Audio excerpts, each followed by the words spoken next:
शनिवार शाम मुंबई में टीवी एक्ट्रेस प्रत्यूषा बनर्जी का अंतिम संस्कार कर दिया गया। प्रत्यूषा के शव को दुल्हन के लाल जोड़े में अंतिम विदाई दी गई। इससे पहले आई प्राथमिक पोस्टमार्टम रिपोर्ट में प्रत्यूषा के गले पर 2 निशान पाए गए, जो आमतौर पर फांसी लगाने के बाद पड़ते हैं। शरीर पर चोट का भी कोई निशान नहीं मिला। पुलिस सूत्रों के मुताबिक प्रत्यूषा बनर्जी की मौत की वजह का खुलासा होने में 15 दिन लग सकते हैं। डीएनए टेस्ट के लिए प्रत्यूषा के बालों नाखून के सैंपल लिए गए हैं। पुलिस इस बात की भी जांच कर रही है कि कहीं प्रत्यूषा गर्भवती तो नहीं थी। शनिवार को प्रत्यूषा के बॉयफ्रेंड राहुल को 2 बार पुलिस में हिरासत में लिया। हालांकि पूछताछ के बाद उन्हें छोड़ दिया गया। राहुल और प्रत्यूषा लिव इन रिलेशनशिप में थे। वहीं राहुल ने पूछताछ में बताया कि प्रत्यूषा उसको लेकर काफी जज्बाती थी। राहुल ने कहा कि प्रत्यूषा इन दिनों करियर को लेकर परेशान रहती थी। दोबारा हुई पूछताछ में राहुल ने बताया कि प्रत्यूषा और वो मिलकर रोजमर्रा के खर्चे उठाते थे। जिसे भी पैसे की जरूरत होती थी वो एक दूसरे से मांग लेते थे। वही सूत्रों का दावा है कि राहुल ने कबूल किया है कि उसकी कई लड़कियों से दोस्ती थी, लेकिन वो शादी प्रत्यूषा से ही करना चाहता था। राहुल ने यह भी बताया कि उनके बीच झगड़े होते रहते थे, वो रोजमर्रा की खटपट ही थी। राहुल के माता पिता का कहना है कि उनकी तरफ से शादी को लेकर कोई प्रॉब्लम नहीं थी। उन्होंने ये भी कहा कि 2 दिन पहले प्रत्यूषा से भी बात हुई थी। राहुल की मां शिवानी सिंह ने प्रत्यूषा की मौत के लिए उसके माता पिता को जिम्मेदार ठहराया। उन्होंने कहा कि प्रत्यूषा लाखों रुपए कमाती थी, लेकिन उसका सारा पैसा उसके मां बाप ले लेते थे। प्रत्यूषा के घर वालों और दोस्तों का आरोप है कि फिलहाल राहुल प्रत्यूषा से मारपीट करता था, साथ ही अपने खर्चों के लिए उस पर दबाव भी बनाता था। राखी सावंत ने प्रत्यूषा की मौत पर कई चौंकाने वाले खुलासे किए हैं। राखी के मुताबिक हाल ही में प्रत्यूषा ने 1 करोड़ का इंश्योरेंस कराया था, जिसका नॉमिनी उसका बॉयफ्रेंड राहुल है। राखी के मुताबिक प्रत्यूषा शादी के लिए पिछले 1 हफ्ते से शॉपिंग भी कर रही थी। प्रत्यूषा ने शादी का जोड़ा, मंगलसूत्र का सारा सामान भी खरीद लिया था। महाराष्ट्र के मुख्यमंत्री देवेंद्र फडणवीस ने कहा है कि इस देश में रहने वालों किसी भी शख्स को भारत माता की जय बोलने ही पड़ेगा, और जो भारत माता की जय नहीं बोलेंगे उन्हें भारत में रहने का कोई हक नहीं है। राष्ट्रध्वज और राष्ट्रगान को लेकर आरएसएस नेता भैय्या जोशी के बयान पर संघ को सफाई देनी पड़ी। संघ का कहना है कि वो राष्ट्रीय ध्वज और भगवा दोनों का सम्मान करता है, क्योंकि एक देश से जुड़ा है और दूसरा भारत के प्राचीन इतिहास से। वहीं संघ ने कहा कि भैय्या जोशी ने अपने बयान में राष्ट्रगान बदलने की कोई बात नहीं कही। इससे पहले भैय्या जोशी ने कहा था कि वंदे मातरम को ही राष्ट्रगीत मानना चाहिए, क्योंकि वही राष्ट्रीयता की भावना को व्यक्त करता है। साथ ही उन्होंने कहा था कि तिरंगा और भगवा ध्वज का समान रूप से आदर होना चाहिए। प्रधानमंत्री नरेंद्र मोदी शनिवार को 2 दिन के दौरे पर सऊदी अरब पहुंचे, जहां राजधानी रियाद में उनका जोरदार स्वागत हुआ। पीएम सऊदी अरब के किंग शाह सलमान बिन अब्दुल अजीज के न्योते पर वहां गए हैं। पीएम मोदी ने दौरे के पहले दिन भारतीय समुदाय को संबोधित करते हुए कहा कि आज हर कोई कह रहा है कि भारत आर्थिक जगत का आशा का केंद्र है। भारत ने विपरीत परिस्थितियों में विकास की स्थिति मजबूत की। आज अपने दौरे के आखिरी दिन पीएम मोदी सऊदी अरब की महिला उद्यमी को संबोधित करेंगे। साथ ही दोनों देशों के बीच कई समझौतों पर हस्ताक्षर भी हो सकते हैं। बॉम्बे हाईकोर्ट से इजाजत मिलने के बावजूद महाराष्ट्र के शनि शिंगणापुर मंदिर में एक बार फिर महिलाओं को प्रवेश करने से रोका गया। मंदिर प्रशासन का कहना है कि वो महिलाओं को उस हिस्से तक नहीं जाने देंगे जहां पर पुरुषों को भी जाने की इजाजत नहीं। मंदिर समिति का कहना है कि वो इस मामले को सुप्रीम कोर्ट तक ले जाएंगे। वहीं भूमाता ब्रिगेड के अध्यक्ष तृप्ति देसाई ने मंदिर के ट्रस्टियों के खिलाफ शिकायत दर्ज कराई। तृप्ति ने मुख्यमंत्री देवेंद्र फडणवीस पर भी कोर्ट की अवमानना का केस की मांग की है। वहीं फडणवीस ने कहा है कि उनकी सरकार कोर्ट के ऑर्डर को लागू करेगी। महिलाओं को हर मंदिर में प्रवेश मिलेगा, लेकिन प्रचार पाने के लिए टकराव पैदा नहीं करना चाहिए। फडणवीस ने यह भी कहा कि सरकार मूक दर्शक बनकर नहीं रहेगी। शनिवार को आसाम और पश्चिम बंगाल में पहले चरण के लिए चुनाव प्रचार थम चुका है। असम में सोमवार को 65 निर्वाचन क्षेत्रों में वोट डाले जाएंगे। वहीं पश्चिम बंगाल में पश्चिम मिदनापुर, पुरुलिया और बांकुड़ा जिले में 18 निर्वाचन क्षेत्रों में मतदान होगा। जम्मू कश्मीर के राज्यपाल एनएन वोहरा ने पीडीपी को सरकार बनाने का औपचारिक न्योता दिया है। महबूबा मुफ्ती अब 4 अप्रैल को जम्मू कश्मीर के मुख्यमंत्री के रूप में शपथ लेंगे। केंद्रीय मंत्री वेंकैया नायडू और जितेंद्र सिंह शपथ ग्रहण समारोह में शामिल होंगे। महबूबा ने पूर्व मुख्यमंत्री उमर अब्दुल्ला को भी शपथ ग्रहण समारोह में न्योता दिया है। पश्चिम बंगाल में विधानसभा चुनावों के बीच पुल हादसे पर सियासत गर्मा गई है। शनिवार को कांग्रेस उपाध्यक्ष राहुल गांधी ने घटनास्थल का दौरा किया और शोक जताया। राहुल गांधी ने कहा कि ऐसे दुख के समय में मैं राजनीति नहीं करना चाहता। उन्होंने कहा कि पीड़ितों की जितनी ज्यादा मदद हो सके उतनी करनी चाहिए। तो बीजेपी नेता सिद्धार्थनाथ सिंह ने कहा कि पुल बनाने वाली कंपनी आईवीआरसीएल और ममता बनर्जी के बीच रिश्तों का भंडाफोड़ हो चुका है। इधर आईवीआरसीएल के 3 अधिकारियों को 11 अप्रैल तक पुलिस कस्टडी में भेज दिया गया। कांग्रेस उपाध्यक्ष राहुल गांधी ने अपने पश्चिम बंगाल दौरे का दनादन उसमें रैलियां की। इस दौरान उन्होंने बीजेपी और टीएमसी पर जमकर हमला बोला। राहुल ने कहा कि केंद्र सरकार ने भ्रष्टाचार का हवाला देकर उत्तराखंड में कांग्रेस की सरकार को हटा दिया, लेकिन पश्चिम बंगाल में नेता पैसे लेते हुए कैमरे में कैद होते हैं, जिसके बावजूद पीएम कुछ नहीं करते। देहरादून में पूर्व मुख्यमंत्री हरीश रावत की पद यात्रा पर जेएमएस रोड पर रावत को काले झंडे दिखाए गए। इस बीच कुछ लोगों ने पथराव भी शुरू कर दिया, जिसके चलते अफरा तफरी मच गई। राष्ट्रपति शासन लगने के बाद हरीश रावत जनता को हकीकत से रूबरू कराने के लिए पदयात्रा पर। श्रीनगर एनआईटी एक बार फिर से सोमवार को खुल जाएगा। बता दें कि भारत वेस्टइंडीज मैच के बाद यहां 2 गुटों में भिड़ंत हो गई थी। हंगामे के बाद एनआईटी को बंद कर दिया गया था। मामले पर अनुपम खेर ने ट्वीट करते हुए लिखा कि एनआईटी श्रीनगर के छात्रों को मेरा सैल्यूट, जिन्होंने तिरंगा फहराया और वंदे मातरम के नारे लगाए। मुंबई बीजेपी ने मांग की है कि महाराष्ट्र में आईपीएल 9 का आयोजन न किया जाए, जिसको लेकर मुंबई बीजेपी के सचिव विवेकानंद गुप्ता ने बीसीसीआई को खत भी लिखा है। खत में गुप्ता ने दलील दी है कि महाराष्ट्र में भयंकर सूखा पड़ा है, ऐसे में मैच के दौरान लाखों लीटर पानी बर्बाद होगा। बता दें कि राज्य में आईपीएल के 19 मैच होने हैं। विजय माल्या को ईडी ने एक बार फिर नोटिस भेजकर 9 अप्रैल को हाजिर होने को कहा है। ईडी के मुताबिक अगर इस बार वो पेश नहीं होते हैं तो उनका पासपोर्ट रद्द करके उनके खिलाफ गैर जमानती वारंट जारी किया जाएगा।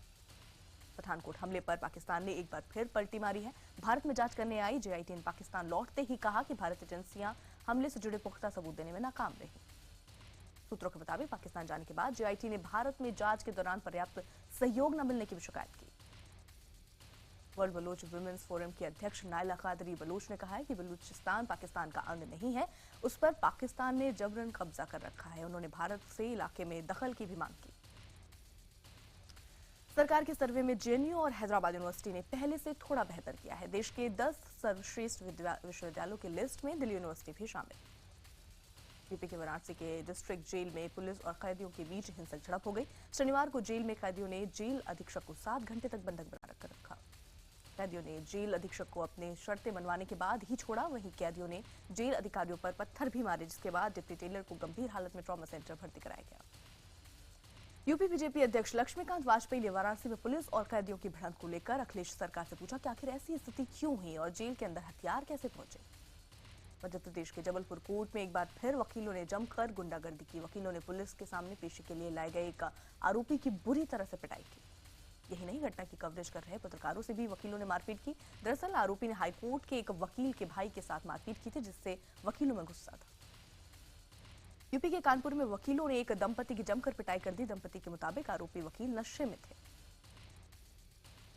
महिला और उसका पति एक दुकान पर खड़े थे जिस वक्त 3 वकीलों ने नशे में उसकी कार को टक्कर मार दी। इसके बाद महिला ने विरोध किया तो वकीलों ने उन्हें और उसके पति को पीट दिया। बेंगलुरु में एक इंजीनियर की बिजली के खंभे से बांधकर पिटाई करने का वीडियो सामने आया। लोगों के मुताबिक इंजीनियर सरेआम एक महिला से छेड़छाड़ कर रहा था, जिसके बाद महिला के पति से उसका झगड़ा हो गया। महिला के पति और उसके दोस्तों ने इंजीनियर को बिजली के खंभे से बांधकर उसकी जमकर पिटाई की। घटना के बाद दोनों पक्षों की ओर से एक दूसरे पर हमला करने की शिकायत पुलिस में दर्ज कराई गई है। राजस्थान के बाड़मेर जिले में शनिवार को भारत पाकिस्तान के बीच चलने वाली थार एक्सप्रेस में बड़ी लापरवाही देखने को मिली। पाकिस्तान जाने के लिए शुक्रवार रात रवाना हुई थार एक्सप्रेस जैसे ही मुनावर रेलवे स्टेशन पर पहुंची तो वहां ट्रेन को सिग्नल देने के लिए कोई तैनात ही नहीं था। स्टेशन पर स्टेशन मास्टर रामू राम शराब के नशे में था और एक कमरे में जाकर सो गया था। काफी देर तक रेल अधिकारी ट्रेन के सिग्नल का इंतजार करते रहे, जिसके बाद वो स्टेशन पर पहुंचे तो देखा कि मास्टर कमरे में सो रहे थे। राजस्थान के लाखेरी बूंदी में महिलाओं ने शराब के खिलाफ मोर्चा खोल दिया। उन्होंने हाथों में लाठियां लेकर शराब का ठेका खोलने का विरोध किया। महिलाओं का कहना है कि पिछले साल भी उन्होंने विरोध किया था, उसके बाद भी यहाँ ठेका लगाया जा रहा है, लेकिन इसे खुलने नहीं दिया जाएगा। मध्य प्रदेश के सिवनी में ट्रैक्टर ट्रॉली पलट जाने से 5 लोगों की मौत हो गई और इस हादसे में 8 लोग गंभीर रूप से घायल हो गए। इसमें 5 की हालत नाजुक बनी हुई है। बताया जाता है कि ट्रैक्टर में सवार सभी लोग बरेली गांव के रहने वाले थे। छत्तीसगढ़ के सरगुजा में एक महिला ने एक साथ 5 बच्चियों को जन्म दिया। 5 बच्चे बिल्कुल स्वस्थ हैं। उत्तराखंड के उत्तरकाशी में एक अजीबोगरीब मामला सामने आया। एक पति अपनी पत्नी को लेकर बाजार गया तो उसकी प्रेमिका भी उससे बाजार में टकरा गई। इस दौरान पत्नी और प्रेमिका आपस में भिड़ गए। झगड़ा करते करते पत्नी और प्रेमिका दोनों ने नदी में छलांग लगा दी। पति ने किसी तरह दोनों को नदी से निकाला। इसके बाद पत्नी ने अपने पति की शिकायत पुलिस में दर्ज कराई। गुजरात के भरूच के पास एक केमिकल फैक्ट्री में ब्लास्ट होने से 2 कर्मचारियों की मौत हो गई, जबकि 7 लोग घायल हो गए। यूपी के हापुड़ में प्लाईवुड की एक फैक्ट्री में भीषण आग लग गई। आग की वजह से करोड़ों रुपए का माल जलकर खाक हो गया। बताया जा रहा है कि यह हादसा शॉर्ट सर्किट के चलते हुआ। देश के कई हिस्सों में अभी से गर्मी का कहर बरपाने लगा है। लोगों का दिन में बाहर निकलना मुश्किल हो गया है। फिर मौसम विभाग की माने तो इस बार पूरे सीजन में 1 से 1.5 डिग्री ज्यादा तापमान रहेगा। यूपी के कुशीनगर में ट्रेन में अकेली सफर कर रही एक बच्ची ने दिल दहला देने वाला खुलासा किया। उसने बताया कि उसके पिता ने उसे मारपीट कर ट्रेन में बैठा दिया ताकि वो उनसे दूर चली जाए। छपरा की रहने वाली इस बच्ची ने बताया कि उसकी सौतेली माँ और पिता उसे बहुत टॉर्चर करते थे। बच्ची के मुताबिक उसके भाई को पिता ने गला रेत कर मार डाला और किसी को भनक भी नहीं लगने दी। दिल्ली पुलिस ने एक होटल में महिला से गैंगरेप के आरोपी को चंडीगढ़ से गिरफ्तार कर लिया। आरोपी ने महिला को बिजनेस मीटिंग के सिलसिले में कनॉट प्लेस बुलाया था। दिल्ली में बिल्डर की हत्या मामले में पुलिस ने सीसीटीवी तस्वीरें जारी की है। सीसीटीवी की इन तस्वीरों में कुछ संदिग्ध भागते हुए दिख रहे हैं। सूरत में बच्चे से छेड़छाड़ के मामले में पुलिस ने एक ऑटो चालक को गिरफ्तार किया। IBN 7 पर खबर दिखाए जाने के बाद पुलिस ने कार्रवाई की।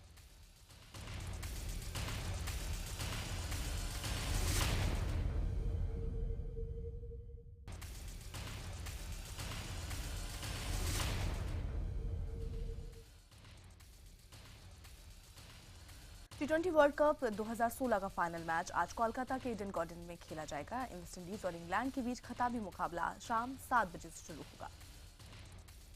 वेस्ट इंडीज और ऑस्ट्रेलिया की महिला क्रिकेट टीम आज महिला T20 वर्ल्ड कप में फाइनल में भिड़ेगी। खिताबी मुकाबला कोलकाता के ईडन गार्डन मैदान पर दोपहर 2:30 बजे से शुरू होगा। भारतीय क्रिकेट टीम के डायरेक्टर रवि शास्त्री का कार्यकाल खत्म हो गया है। बीसीसीआई सचिव अनुराग ठाकुर ने कहा कि सचिन तेंदुलकर, VVS लक्ष्मण और सौरव गांगुली की क्रिकेट सलाहकार समिति चाहे तो उनका कार्यकाल बढ़ा सकती है। ऑस्ट्रेलिया की पूर्व लेग स्पिनर शेन वॉर्न ने बतौर कोच टीम इंडिया से जुड़ने की इच्छा जताई है। वॉर्न ने कहा है कि मैं टीम इंडिया के साथ काम करना पसंद करूंगा। वर्ल्ड कप में खराब प्रदर्शन के बाद पाकिस्तान क्रिकेट बोर्ड में उथल पुथल मची हुई है। हालांकि इस बीच PCB के अध्यक्ष शहरयार खान ने साफ किया कि इस्तीफा नहीं देंगे। क्रिकेटर विराट कोहली ने T20 विश्व कप में मिले समर्थन के लिए अपने फैंस को धन्यवाद कहा। कोहली ने ट्विटर पर लिखा, यादगार टूर्नामेंट के लिए धन्यवाद, समर्थन और हौसला अफजाई के लिए भी सभी को धन्यवाद। वेस्ट इंडीज के खिलाफ सेमीफाइनल में ना खिलाए जाने पर शिखर धवन ने ट्विटर पर निराशा जताई। उन्होंने लिखा कि कोई कमी मेरे में ही होगी, जैसी परफॉर्मेंस चाहता था वैसी हुई नहीं। गलतियों को अब खूबियों से में बदलकर और अच्छा खिलाड़ी बनूंगा। सेमीफाइनल में शिखर धवन को प्लेइंग 11 में उनकी जगह अजिंक्य रहाणे को टीम में शामिल किया गया था। India open super series badminton tournament के सेमीफाइनल में साइना नेहवाल की हार के साथ ही भारत की चुनौती खत्म हो गई। दिल्ली से सटे गुड़गांव में भारत और पाकिस्तान की कबड्डी टीमों के बीच हुआ फ्रेंडली मैच। भारत ने पाकिस्तान को 16 अंक से हराया। उत्तर कोरिया ने फेसबुक, ट्विटर और यूट्यूब जैसी सोशल नेटवर्किंग वेबसाइट पर प्रतिबंध लगाया। उत्तर कोरिया में किम जोंग उन का शासन है, जो अपने तानाशाही रवैये के लिए जाने जाते हैं। दक्षिण कोरिया की स्मार्टफोन कंपनी सैमसंग अगले साल फोल्ड होने वाले अपना टैबलेट लॉन्च करेगी। खबरों के मुताबिक इस टैबलेट का आकार फोल्ड होने पर 5 इंच और खोलने पर 7 इंच होगा। माइक्रोसॉफ्ट के मुताबिक दुनिया भर में 27 करोड़ लोग विंडोज 10 ऑपरेटिंग सिस्टम का इस्तेमाल करते हैं। माइक्रोसॉफ्ट ने पिछले साल जुलाई में ही विंडोज 10 लॉन्च की थी। ई-कॉमर्स कंपनी फ्लिपकार्ट ने मोबाइल पेमेंट कंपनी फोनएप को खरीद लिया है। फ्लिपकार्ट के मुताबिक इससे फ्लिपकार्ट के ग्राहक ज्यादा सुरक्षित और आसान तरीके से भुगतान कर पाएंगे। चीन के स्मार्टफोन कंपनी Xiaomi ने भारत में अपना नया स्मार्टफोन Mi 5 लॉन्च किया है। कंपनी ने भारतीय बाजार में फोन की कीमत 24,999 रखी है। इस नए फोन को 6 अप्रैल से कंपनी बेचेगी। इसमें 32 GB का इंटरनल स्टोरेज और 3 GB की रैम होगी। चीन में एक हाईवे पर हादसे के दौरान 21 यात्रियों की गाड़ियों से उनको खींचकर बाहर निकाला गया। इस हादसे में 2 की मौत हो गई, 5 लोग घायल हो गए। कई कारें, बसें और ट्रक हाईवे पर आपस में भिड़ गए। अमेरिकी राष्ट्रपति बराक ओबामा ने भारत और पाकिस्तान को अपने परमाणु हथियार कम करने की सलाह दी है। ओबामा ने रिपब्लिकन पार्टी की तरफ से राष्ट्रपति पद की उम्मीदवारी दौड़ में शामिल डोनाल्ड ट्रंप पर निशाना साधा। ओबामा ने कहा कि ट्रंप को न तो विदेश नीति के बारे में कुछ पता है और न ही परमाणु नीति के बारे में। दक्षिण पूर्वी एशियाई देश फिलीपींस के मनीला यूनिवर्सिटी के कैंपस में भीषण आग लग गई। दमकल विभाग के कर्मचारियों ने किसी तरह आग पर काबू पाया। आग लगने की वजहों का अभी पता नहीं चल पाया। दक्षिण अमेरिकी देश पेरू में एक विश्वविद्यालय को फिर से खुलवाने की मांग कर रहे छात्रों की पुलिस से झड़प हो गई। छात्रों ने पुलिस पर पत्थर फेंके तो पुलिस ने भी जवाबी कार्रवाई में आंसू गैस की गोली छोड़ी। ये तस्वीरें मैक्सिको के एक शहर की हैं, जहां हजारों बोतलों से बने एक अस्थायी द्वीप पर एक ब्रिटिश कलाकार रहता है। यहाँ सोलर एनर्जी और फ्रिज के अलावा सभी मूलभूत सुविधाएं मौजूद हैं।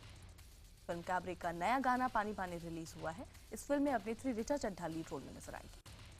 पूर्व क्रिकेटर मोहम्मद अजहरुद्दीन पर बनी फिल्म अजहर का ट्रेलर रिलीज। फिल्म में अभिनेता इमरान हाशमी अजहरुद्दीन का किरदार निभा रहे हैं। खबर है कि बाहुबली और रोबोट अगले साल 14 अप्रैल को एक ही दिन रिलीज होगी। फिल्म बाहुबली 2 में प्रभास और रोबोट 2 में रजनीकांत लीड रोल में होंगे। खबर है कि निर्देशक इम्तियाज अली शाहरुख खान और अनुष्का शर्मा को लेकर एक रोमांटिक फिल्म बनाने जा रहे हैं। कैंसर से उबरने के बाद एक बार फिल्म अभिनेत्री मनीषा कोइराला बॉलीवुड में एंट्री करने वाली हैं। मनीषा फिल्म डियर माया में नजर आएंगी। फिल्म की शूटिंग शिमला में हो रही है। निर्देशक आर बाल्की की फिल्म की एन का ने रिलीज के पहले दिन 7 करोड़ 30 लाख रुपए का कारोबार किया। फिल्म में अभिनेता अर्जुन कपूर और अभिनेत्री करीना लीड रोल में। कपूर एंड सन्स लगातार तीसरे हफ्ते भी अच्छा कारोबार कर रही है। फिल्म ने अब तक 65 करोड़ 87 लाख रुपए का कारोबार कर लिया है। अभिनेता सलमान खान ने ट्विटर पर अपने भांजे के साथ तस्वीरें शेयर की। सलमान की बहन अर्पिता ने बुधवार को एक बच्चे को जन्म दिया था, जिसका नाम आहिल रखा गया है।